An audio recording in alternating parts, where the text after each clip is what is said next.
The power of 500. To start off with, I want to tell just a little bit about myself so you know where I'm coming from. About 6 years ago or so, a friend and neighbor of mine invited me to a class on the U.S. Constitution, which he informed me would be held in my living room. And so I showed up. And there's a lesson here. That's a great way to get people to show up to a meeting. If you hold it in their home, they usually show up, if they're at all friendly with you. And in this course, we studied the Constitution one night a week for a number of weeks.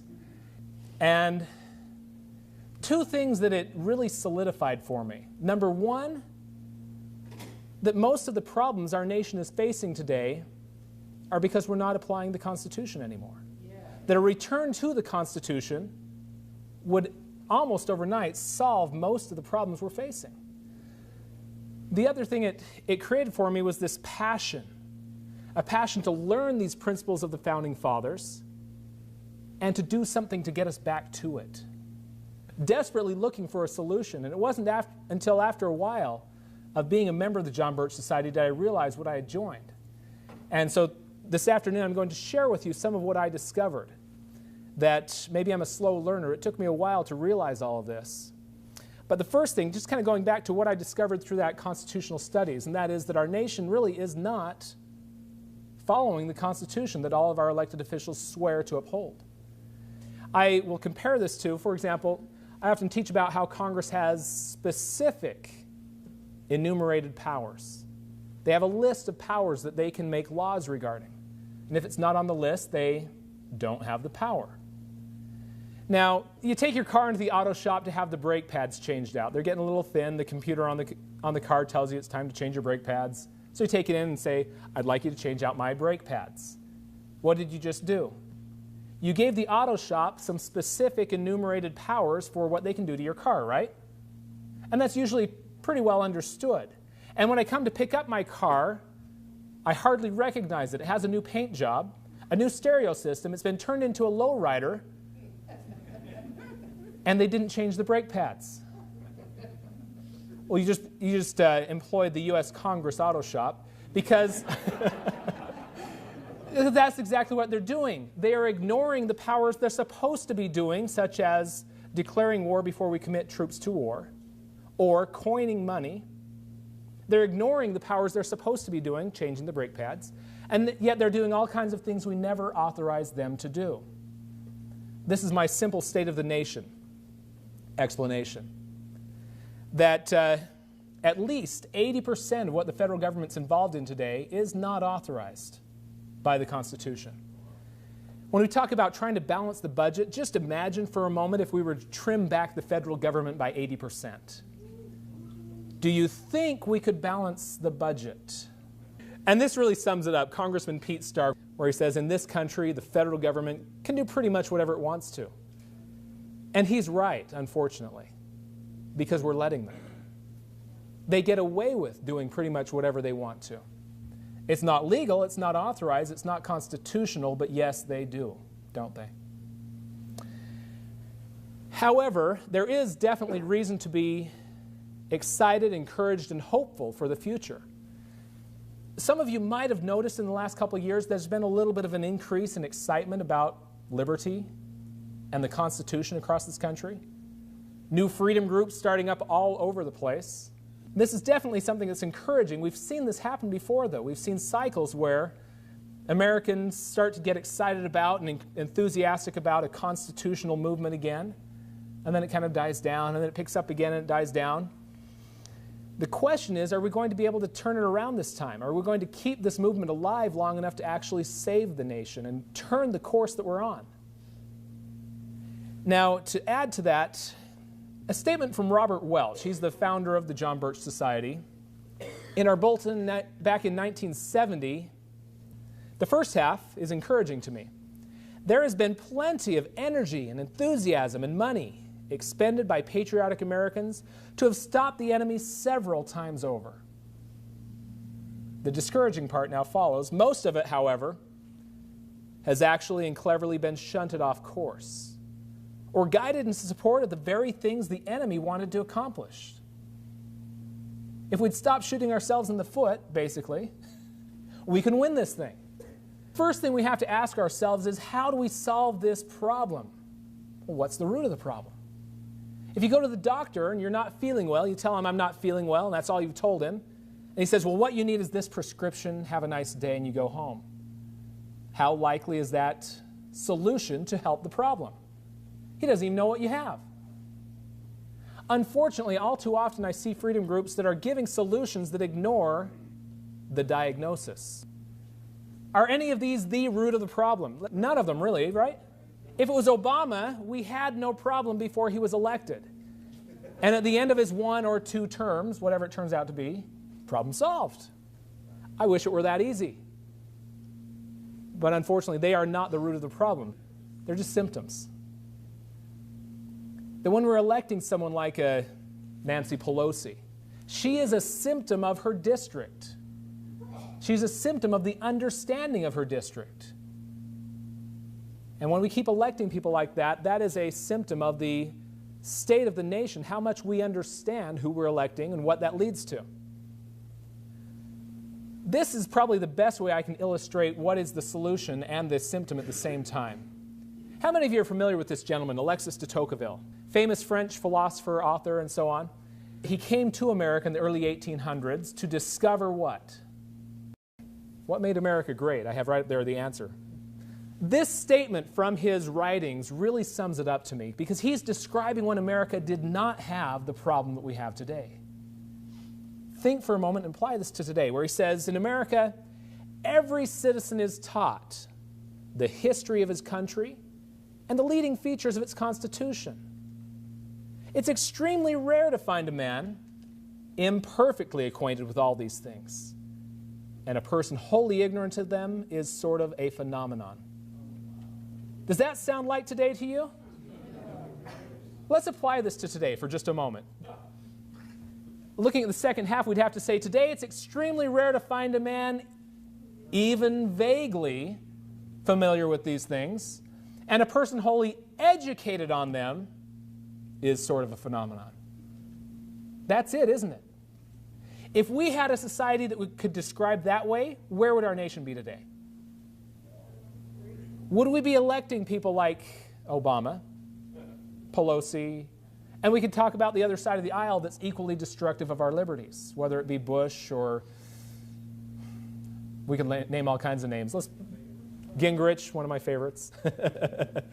Globalists in general, those that are working against the principles of our founding nation, the founding of our nation, excuse me. They're all part of the problem, but the real root of the problem is that we, the people, don't understand these things. That when our elected officials come along with, say, the Endangered Species Act, and because of that, we're going to force Montana to reintroduce wolves. If the people of Montana understood the Constitution, we'd look through it and say, you know, I'm having a really hard time finding where the federal government gets the authority to regulate wildlife. It's not in there, is it? We'd laugh at them and go back to managing our own wildlife. Has nothing to do with the federal government. And so many things are exactly that way. We see the federal government often saying, we're going to take certain parts of land and make it protected. Well, if that's my private land, they can't take it from me unless certain provisions are met. You look at Article 1, Section 8, Clause 17. The first half of Clause 17 authorizes establishing a seat of government, Washington, D.C., 10 square miles. The second half says that such land in the states they can regulate if it has been purchased with the consent of the state legislature, and it can be used for limited purposes. What are those limited purposes? Forts, magazines, arsenals, dockyards, and other needful buildings. Where does wilderness area fall into that? And again, when the federal government says we're going to take your private lands, and this is an issue up in northern Montana right now, there's a number of farmers worried about losing some of their lands with a new wilderness designation. Yeah. Should that even exist? No. If we understood the Constitution, the limits of power the federal government has, when they come along with one of these proposals, we would just laugh at them. You don't have the power to do that any more than Mickey Mouse does. Go back to what we authorized you to do. Imagine that society for a moment. And we've pretty clearly identified the root of the problem, haven't we? Now think about this for just a moment. No solution is a solution unless it solves this problem. Is that fair enough? Anytime you see any freedom group or individual promoting a solution to the problems, just ask yourself, does it address and solve the root of the problem? For example, term limit. Very simply, let me ask you this question. Does it solve the root of the problem? Does it re-educate the people to elect better elected officials? No. If instead we have term limits and our society is completely indoctrinated in socialism, what do term limits do for us? They guarantee a faster turnover of socialist leaders. Does that help? No, not really. What about in a society that is like de Tocqueville described, where every citizen understands these things? What do term limits do for you then?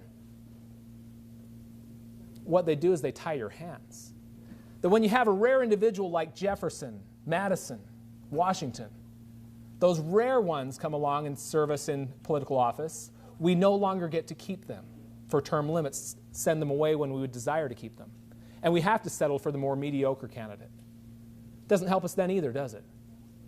The next one, balanced budget amendment. If society is completely indoctrinated in socialism, what does a balanced budget amendment do for you? It raises your taxes. And yet if we were to refine the federal government to just those enumerated powers, the balanced budget becomes a reality. Not just by raising taxes, but by trimming. By trimming. You don't have to raise the taxes anymore to balance the budget.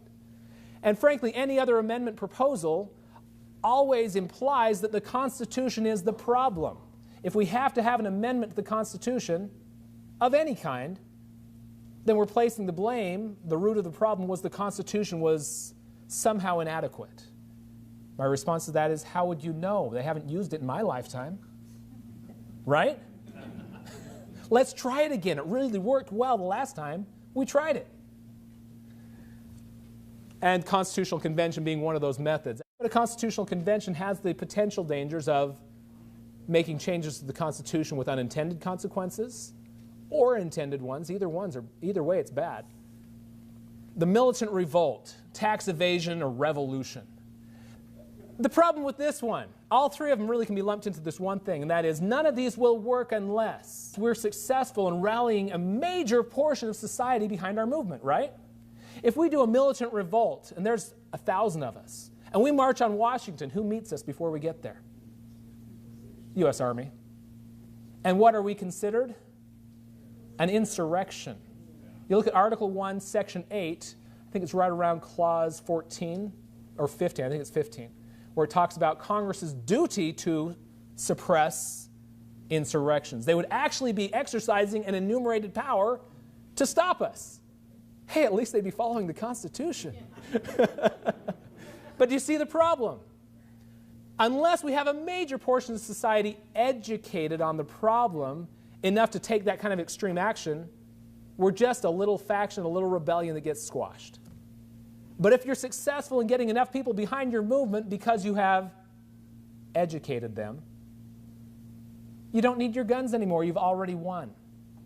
You don't need a ballot. You don't need a bullet. You need a ballot. Because you win now through the ballot, through peaceful means. And that's the same whether it's tax evasion or revolution or whatever it is. None of those work without most of the country behind you on it. None of those are solutions, and none of those address the root of the problem, do they? We must be able to re-educate and restore the type of society that de Tocqueville was describing in the 1800s. That is the only solution. If we are reaching out to less than 1 in 1,000, are we going to restore the society that Tocqueville described? Are we going to win? Unfortunately, no. We have to educate ourselves first. I can't teach you what I don't know. But how do we now reach out to the community? This is what I was looking for when I joined every freedom group I could find, was how do we do that? How do we reach the community? How do we get outside of the choir? We must have well-coordinated teams to do it. One of the biggest detriments to the freedom cause is that we're all independent. That's really the problem, though. We're all so independent. We all want to work in our own direction, doing our own thing. And if we can pull a portion of the freedom movement together in a coordinated effort, we can win. What knowledge is needed? Sun Tzu, famous Chinese military general and military strategist, wrote the book, The Art of War. This is one of my favorite parts of The Art of War, where he describes how to win every time. At the beginning he says, "It is said, if you know your enemies and you know yourself, you will not be imperiled in 100 battles. If you do not know your enemies, but you do know yourself, you will win one and lose one. If you don't know your enemies nor yourself, you will be imperiled in every single battle." Applying this to the freedom fight we're in today, what is it to know yourself? We must understand the Constitution and these principles of liberty our nation was founded on to know what it is we're fighting for. If we don't know that, how do we know when we've arrived? How do we know when we've won? We're going to have to know ourselves, our strengths, our weaknesses, and so on. To know the enemy is pretty clear as well. Who are those that are working to undermine the liberty of our nation? I doubt that there's anyone in this room that doesn't know it's not a particular political party. That we find people on both sides, both Republicans and Democrats, working against the principles of our founding fathers, working against the principles of the Declaration of Independence. One of the first things that attracted me to the John Birch Society was their publications, particularly the Freedom Index, which is the voting records of U.S. Congress, both the House and Senate, compared to the U.S. Constitution. What more appropriate standard to use than the Constitution itself? They all swore an oath to uphold it, right? The Freedom Index was one of those that for me was a life-changing event. When I first saw the Freedom Index, I would say that was one of the 3 most important political events in my life. I was living in Idaho at the time, and I thought we had good conservative congressmen and senators. And as I looked through here, not one of them had scored a 50% or higher on the issue I was first shown. And I was furious. They betrayed their oath. They betrayed us. And I made sure that everyone I could find heard about that. I shared the Freedom Index with hundreds and hundreds of people, probably thousands, because I was changed by it. I was moved by it. Other freedom-type materials that the John Birch Society puts out, the Overview of America. What a fabulous video for establishing some clear foundational principles that we are not a democracy, and that democracy is a very dangerous word. It clearly shows that if we consider ourselves a democracy, we're destined to be ruled by a tyranny. That only a constitutional republic with the rule of law first, rather than the rule of the majority first, can preserve our liberty. Great DVD. The New American I have seen change more people politically, their mental political thought, than any other tool I've seen. A young lady I met a year or so ago, when she graduated from one of Montana's most liberal colleges, she admits she was a committed liberal. And she even said, I was probably a borderline socialist. And upon graduation, her uncle gave her a gift subscription to the New American magazine. And she began reading it. And after 2 years, she called our headquarters and said, please sign me up and get me involved. What can I do to help with the cause? She changed from being almost a socialist to a constitutionalist. Why? Well, her answer was, I never knew there was another option. Wow. I want you to keep that in mind, because as you look around at your neighbors that you consider, oh, they're a hopeless liberal lost cause, that may not be the case. Truth is extremely powerful. And in her case, totally changed her paradigm. She'd always been shown the big government solutions, the big government liberal solution versus the big government conservative, so-called, solution, but never the constitutional solution. And what an eye-opener it was to her. And that truth rang true to her. So don't give up on the liberals. They might take a little more time, a little more work. But anyone who is honestly seeking the best interest of our nation, truth can ring true to them and can change them. I have to briefly mention one of my favorites as well, Arthur Thompson's weekly review of the news here that we have on the Liberty News Network, to get a little bit of a constitutional perspective and some understanding of what's going on behind the news headlines that isn't being reported in the news. I always look forward to that. It's found both on the jbs.org page, where you can see the latest editions there. It's also hosted on the Liberty News Network page. But the John Birch Society has many educational tools to help us in this effort. American Opinion Foundation, the Freedom Project is working heavily right now on producing curriculum for schools and homeschoolers and so on, constitutional education and so on. Campus Liberty Alliance, shopjbs.org, place to purchase a lot of the materials we offer. Now to move a little bit forward here, talking about understanding the enemy, one thing we must understand about the enemy is that they are well organized. They are like extremely well-seasoned army. And we, in the freedom movement, tend to be a lot more like Lone Rangers. And just honestly, what are the chances of taking on a very powerful army with a bunch of rogue, independent Lone Rangers and winning? Unless we organize and focus our efforts like they do, we don't stand a chance. Again, I'm not a joiner. Well, I don't care if you're a joiner. Is the future of your nation worth it? In the freedom movement, many are not well organized or educated. Many of them don't really even understand ourselves, using that analogy again. Many don't understand the principles of liberty very clearly, although I find they're generally very hungry for it. Other information that we provide also helps expose the enemies, whether it be Agenda 21 or some of what's happening in the United States with China making investments and businesses moving into the United States, really giving China a foothold in many parts of our country. Great book on exposing terrorism and understanding what's really behind the whole terrorism network. And a great book, The Shadows of Power. This one was a real revelation as well. American Tyranny Step by Step, showing the process of how, for example, Hitler step by step rose to totalitarian power. This pattern being used over and over again throughout history, and incidentally, we're seeing it happening again here in our own country today. I will mention one thing. When we're talking about the enemy, we're trying to re-educate our communities. One of the most important things you can do is this.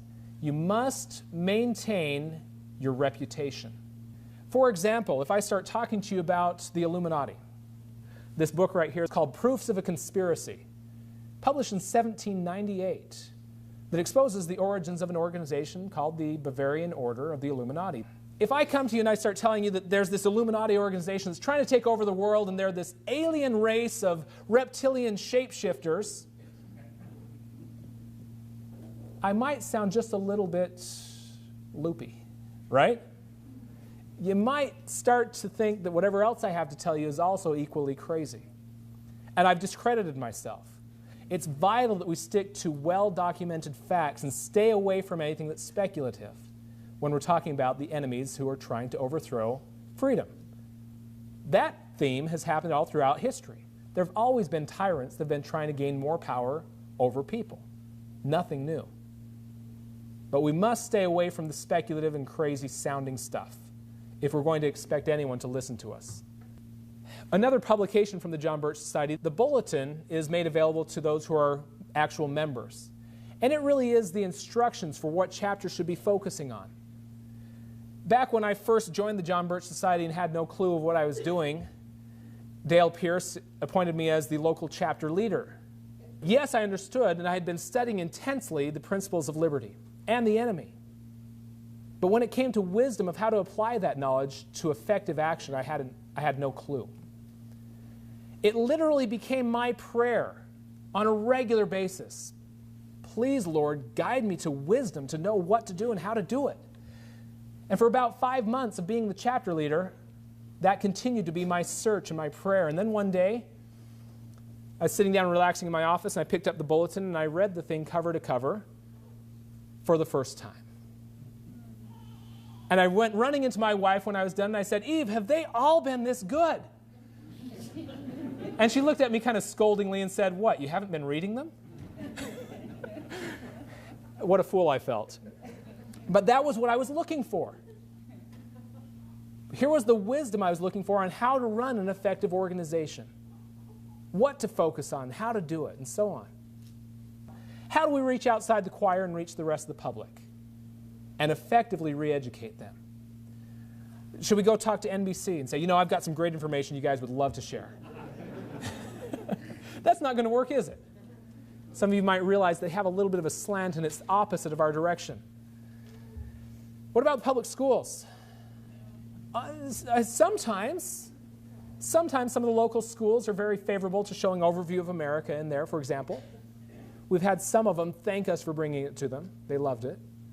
But by and large, no. In general, the public schools are geared against us. This is the core. This needs to be the theme that you remember. Whatever actions we take, we're always seeking to build our influence in our community. Don't worry about what's going on in the next town or the next state or across the country. Because when you restore liberty in your community, that's the puzzle piece that you need to put in place. Building influence is the focus. Now I'm going to show you what we found to be some of the most effective ways to build influence. They're not the only ways. This also came from our bulletin, where I found all kinds of wisdom. This is one of the most encouraging things I've ever heard. It costs a great deal more money to lie to the people and organize them into enslaving themselves than it does to tell the truth. It probably takes $1 for every $1,000 the insiders spend to undo insider-propagated falsehoods with truth. Sometimes that ratio is even greater. An example, that young lady I just mentioned, where a gift subscription for 2 years to the New American Magazine totally wore away, destroyed all the propaganda she'd been fed with just a subscription to a magazine. Does that $1 sound true to you based on that? Yeah. A $1 DVD can do an immense amount to unravel the propaganda that we've been fed. Now I'm going to talk to you about one of our most effective programs, the 110-6 program. First of all, the 100 portion, each member of a local chapter of the John Birch Society, each one of us takes the personal responsibility to target 100 households with information. 4 times per year, distribute things like the Freedom Index. If everyone in your state had been reading the Freedom Index for the last 5 years, in here what we have is 20 mini lessons on applying the Constitution to current issues in every edition of the Freedom Index. 2 issues of this per year. Imagine that, 40 mini lessons every year for 5 years. What does that come to, 200? Mini lessons over the last 5 years. If everyone in your state had those 20 lessons every 6 months, I'll tell you what, you only read a few of these issues before you start to recognize what is constitutional. And you can look at the title and already know without reading, oh yeah, that bill's an unconstitutional one. You start to know how to apply the Constitution. Everyone needs that knowledge. On average, most of the time, if I share the Freedom Index with a household, I've reached the husband and wife. There's usually 2 potential voters there. And if they even shared it with one other couple, how many people have you reached?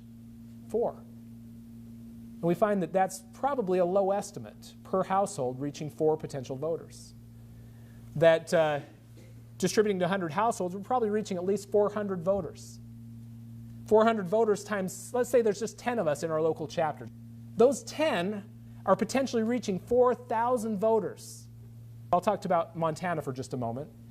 In a state legislative district in Montana, a Senate district, if I am influencing the votes of 4,000 voters, how am I doing? In one legislative district, most legislative districts have about 4 or 5, maybe 6,000 voters total show up to the polls in a general election. And if we're influencing the votes of 4,000 of those, might that be enough to sway an election? And if you have a chapter of just 10 doing that, in Montana we have only 50 Senate districts. What's our numbers looking like here? 10 people, 50 chapters across the entire state. You've got a team of 500 people, don't you? 500 people in those chapters reaching 50,000 households and roughly 200,000 potential voters. How many people voted in Montana's last general election? It was a little over 300,000. If we're influencing 200,000 out of 300,000, might we have an influence on the next election? Yeah, you certainly could. But that's not all. The 10 is reaching out to opinion molders. And done right, I think that the opinion molders part is more influential than the 100. The 100 is very important. It's a little bit of a shotgun approach, reaching out to 100 households on a regular basis. And the key to both of these is the repeat exposure. The first time you give this to someone, some people will react like I did and love it. Other people will look at it skeptically the first time. The second time, their wall might come down a little bit. And little by little, after seeing this over and over again, it becomes a household name. That's how we start to change the mindset of people in our community. The repeat exposure. That means that this is not an overnight fix, doesn't it? That means if we work on this, we're going to focus on this for 6 months. Oh man, we're not seeing any results. You're not supposed to. Keep going. Give it a year or 2 or 3 and you'll start seeing results. But this is a long-term commitment. This is a long-term problem. Now the opinion molders is a different attack, a different angle. We want to choose 10 people in our communities that are people of influence. Whether it's an elected official, someone who's maybe a talk show host on a local radio, newspaper editor, prominent business owner, might even be a plumber who's very friendly and in doing his house calls, he's just talking to everybody. I don't care who it is, you're targeting these 10 people because of their influence. One of my favorites on this list is pastors. How much influence does one pastor have? How many households does one pastor influence? Done right, the 10 is going to be more influential. But we're working on any angle of attack we can use. Now with that, I can't give you any kind of numbers of what the 10 opinion molders is going to reach. Much more than the 200,000. If we're trying to reach out to the 300,000 voters in Montana, between those two, can we do it? Can we turn around Montana doing that with 50 teams of 10? Absolutely. And in the process of that, from time to time, you'll find that there's a few people that step up and say, I want to know more, I'm hungry, I want more information, I want to know what I can do about it. They become one of your 6 prospective activists, people to join your team, people that can help with what you're doing. You don't have to stop at 10 people, by the way, in your local team. We don't have to stop at 500 in your state. When I talk about 500, that's 500 for any congressional district. Any congressional district in this country. You put one person in there working full-time. Where are my coordinators? Are they in the room right now or are they out? Do you want to stand up for just a moment? I'm going to pick on them. Thank you.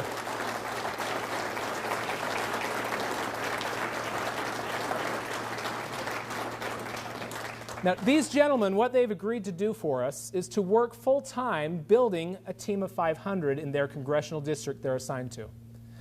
Eldon Stahl is assigned to South Dakota. Thank you, Eldon. South Dakota has 1 congressional district. Chris Stevens is assigned to North Dakota, which has 1 congressional district.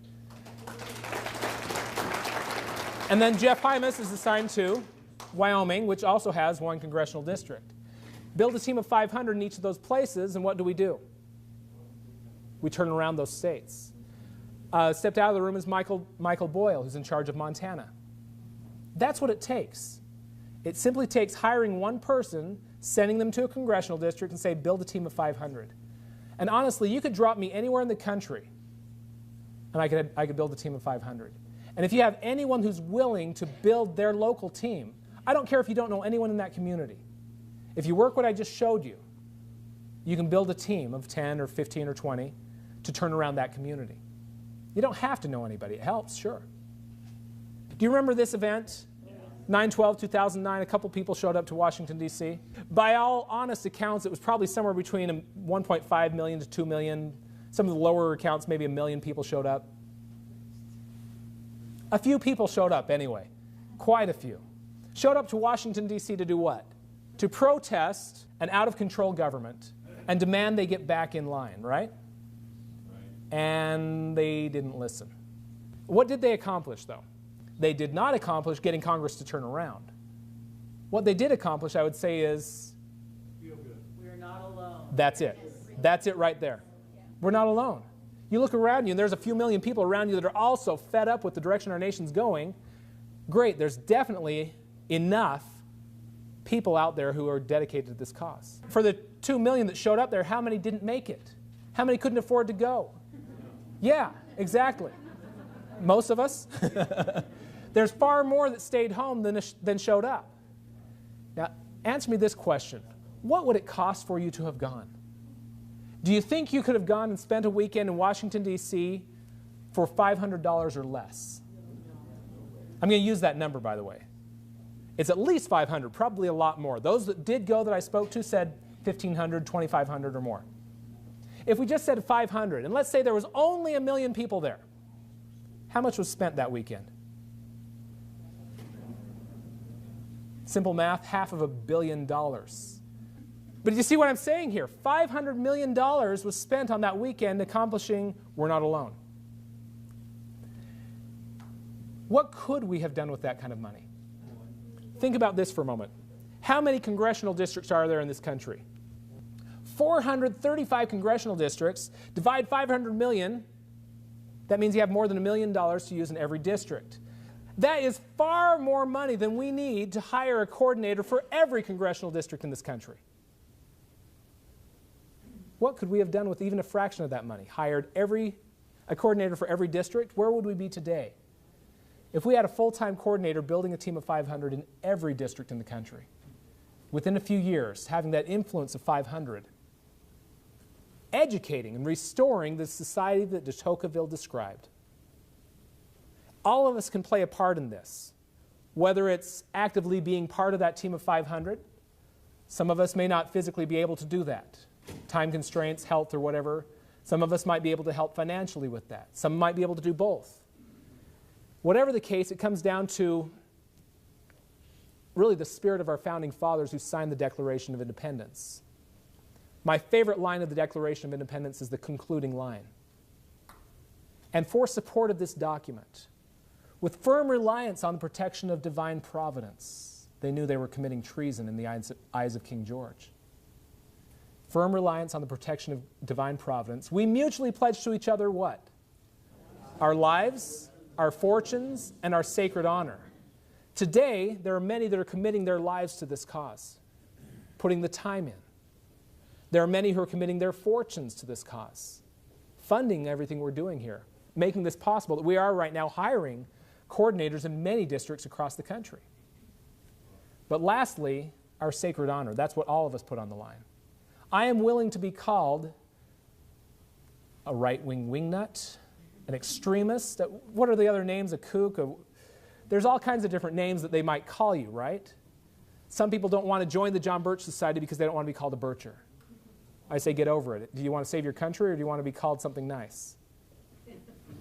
Take your pick. Take your pick. I'm proud to be a member of the John Birch Society.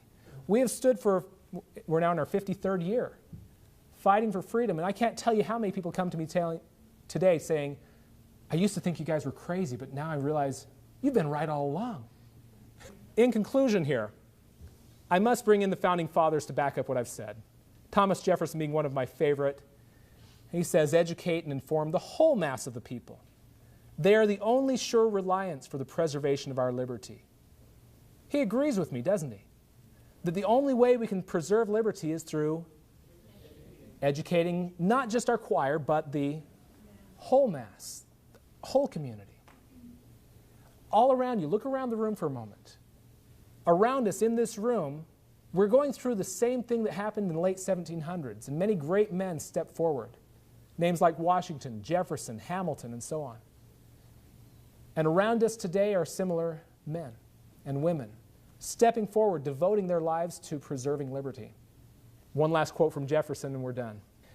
Jefferson declares, do you want to know who you are? Don't ask, act. Action will delineate and define you. I invite each of you to take part in this team of 500 in your congressional district, whether it be financially, spending your time, or any combination. Every one of us has something we can contribute to that cause. Thank you very much.